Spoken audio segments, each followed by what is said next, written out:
Don't tell mama are probably the three most chilling words uttered on television in the last year, and those words were uttered by my guest Eliza Scanlen in the season finale of Sharp Objects. I'm Tony Ruiz of Gold Derby. And Eliza, that last shot has really become, a conversation piece. Now that you've had some distance from the series, looking back at playing Amma, what has been like the reaction that you've encountered because of this character? I mean, I've gotten a lot of people come up to me with those exact words. They always talk about the last scene, those last few moments, and it's been really amazing to see people so affected by it. And yeah, those last few words, I guess it really sums up Amma as a character. And looking back on it now, I mean, I was 18 years old filming Sharp Objects, and now I'm 20, and I obviously look a bit different, and I feel like I have really evolved as a person. And to look back on Amma and my performance, I think it was a time in my life where I was really growing and changing as a human being. So yeah, and I think it's a really special character for me, and to see people react to it so well has been amazing. I mean, I can't believe that it's the more iconic bit of the series. So yeah. So when you came into the script, I mean, obviously you knew the arc of the character. Had you read the book beforehand? Yes, I had. So when you come to the script and you see that those are really the last three words, what goes through your process? What goes through your mind when you're thinking, okay, how am I going to deliver this? I mean, is there a lot of pressure on that moment? Oh, there was so much pressure. I put a lot of pressure on myself. I would say actually that was probably the hardest scene to shoot in the whole series, because I mean, it was shot such a short scene, and there was a lot packed into that one moment. So yeah, I had to kind of approach it without trying to endow it too much with all that had gone on, and just let it be its own existing moment in time.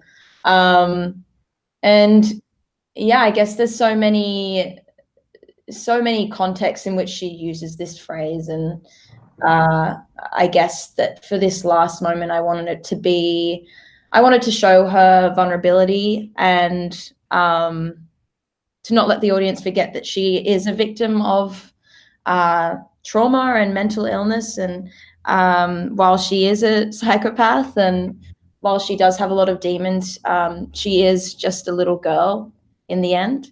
And so, yeah, I think that moment, I did fret over that moment for sure. But I think, yeah, Jean-Marc, the way he's edited it as well has been, incredible. And I think that without Jean-Marc's touch, it wouldn't be what it is. Yeah. So when you look at the character of Amma, I mean, she really is, it seems to me, like she's like two people in a way. She's in some cases she's this little girl, and then at the other time she's this terrifying character. So how did you kind of thread the needle with going between those two things? Right. Yeah, she does have a dual personality. One side is quite docile and appeasing toward her mother, and it's all about maintaining this image of sweetness and the genteel and whatnot.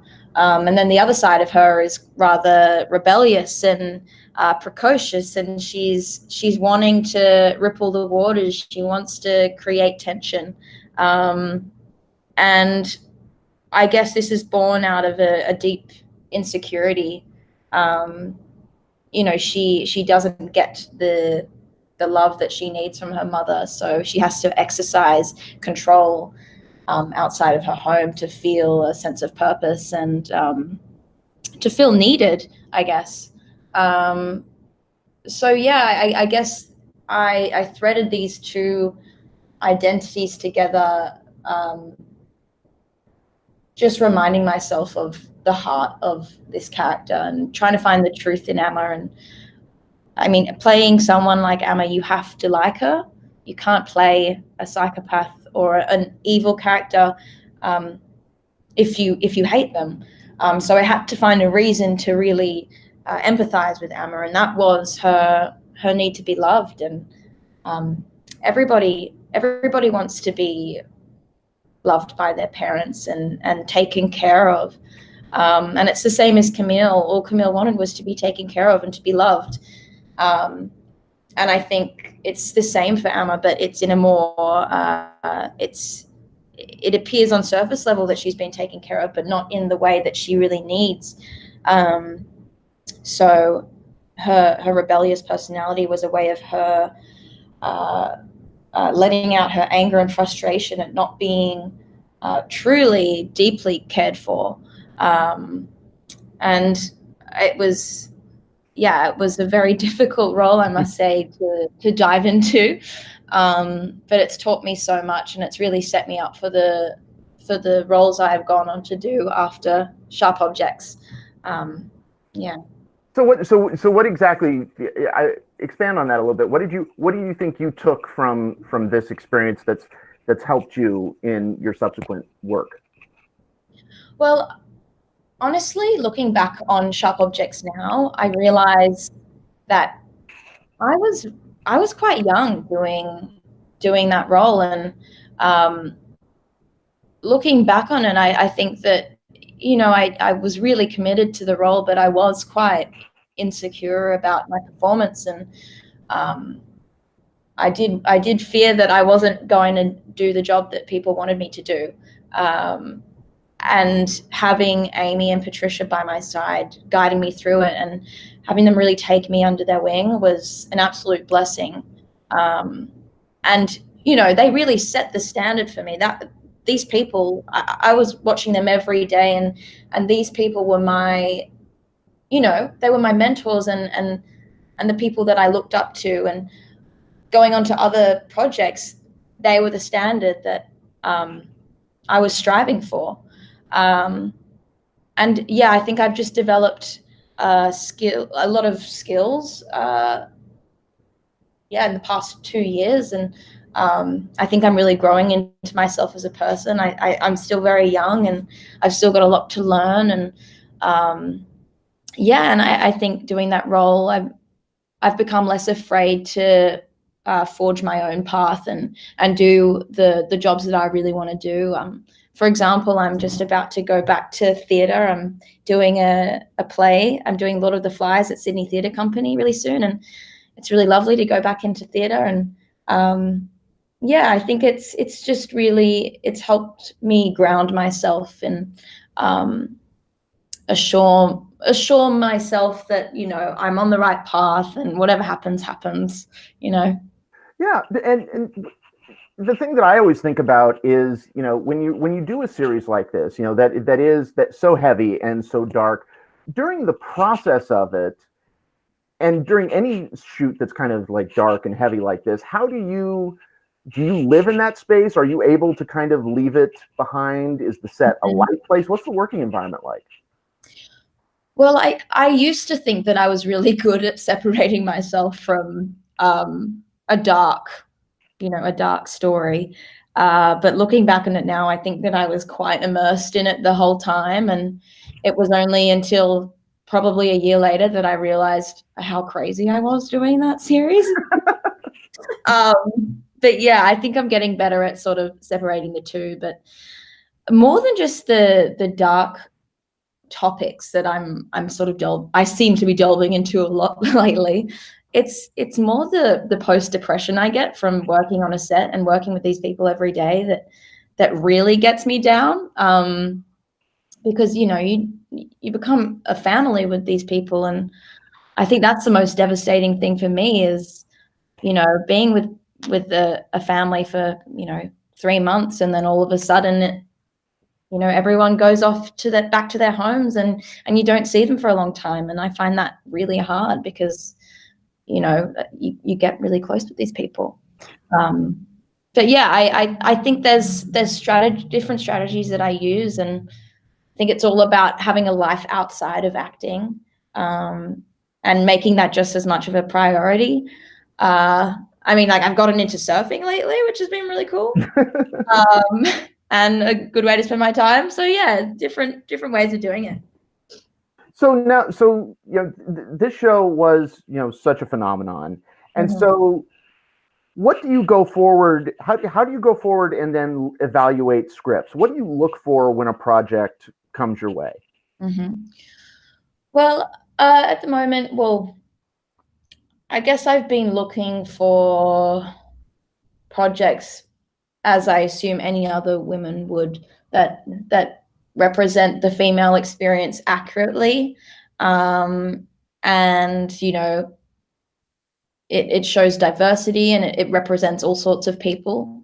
I think that's really important. It's important to normalize the diversity of our world today, especially the LGBTIQ community. And that's something that I'd really love to delve into. And yeah, just something that is grounded in truth. And I really enjoy reading things that relate to me personally. I mean, I'm really open to a lot. I think I'm at a stage in my career where, for the most part, I haven't experienced a lot of what there is to offer in this industry. I'd love to do some fantasy or sci-fi or anything like that.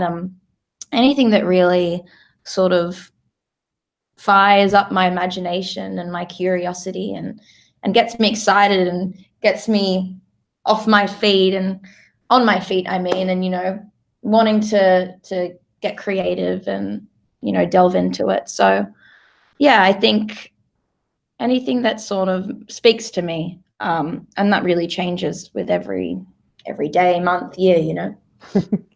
And thinking back on the series, it told a story of, it really was a female-centered story when we need those in such high capacity. But what I think was so brave about it was the fact that these were complicated women. They weren't types. Yeah.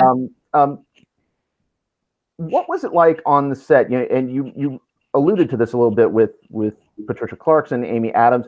How did the three of you work together? Because the three of you almost seem like a unit, working throughout that piece.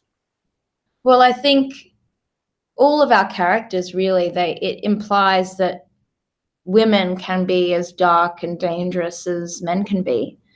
And I think that's probably one of the most important aspects of this series, as well as how mental illness can affect families and how trauma can be passed down through generations. And I think we all got along really well as actors. And they were, again, they were my mentors, and they guided me through the process. And I think also Jean-Marc's style of directing, it really, it throws you into the deep end. He really stays on the sidelines, and he really trusts your skills, and he trusts your instinct. So you're sort of left to your own devices in a way. And he wants to capture you trying to figure it out by yourself.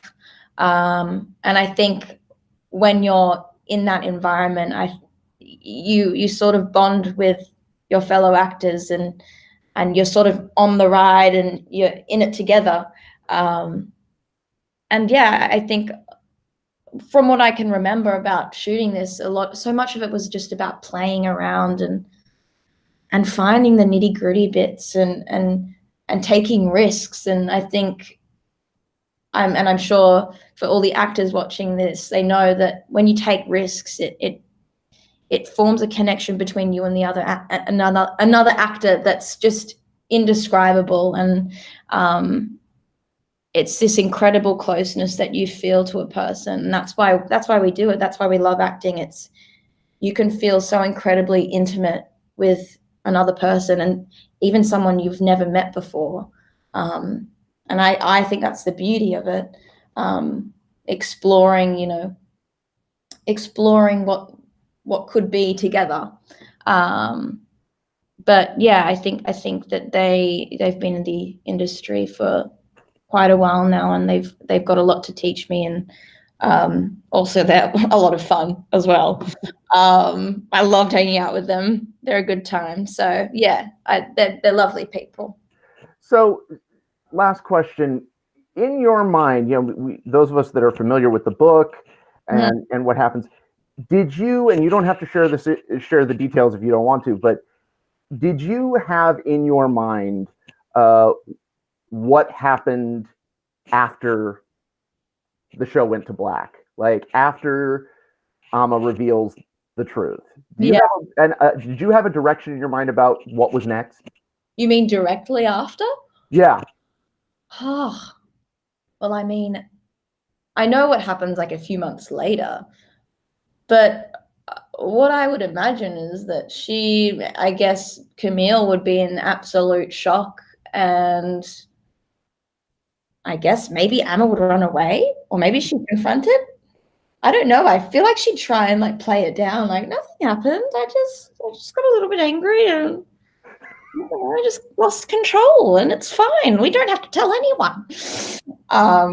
No, I think Amma would get in trouble straight away, and then she'd go to jail. And my hair, if we had a season 2, my hair would have been absolutely perfect for her, which I'm pretty sad about. Amma shaves her head in the book. But yeah, I have a theory though that Patricia's character, Adora, and Matt Craven's character had a thing, and it's never mentioned, but there's a little bit of chemistry going on there, and I know that there's some fans out there that agree with me, and maybe Amma is the love child of the two, and that's my theory. Oh, just a whole nother layer of weird with this. I opened up a whole new world.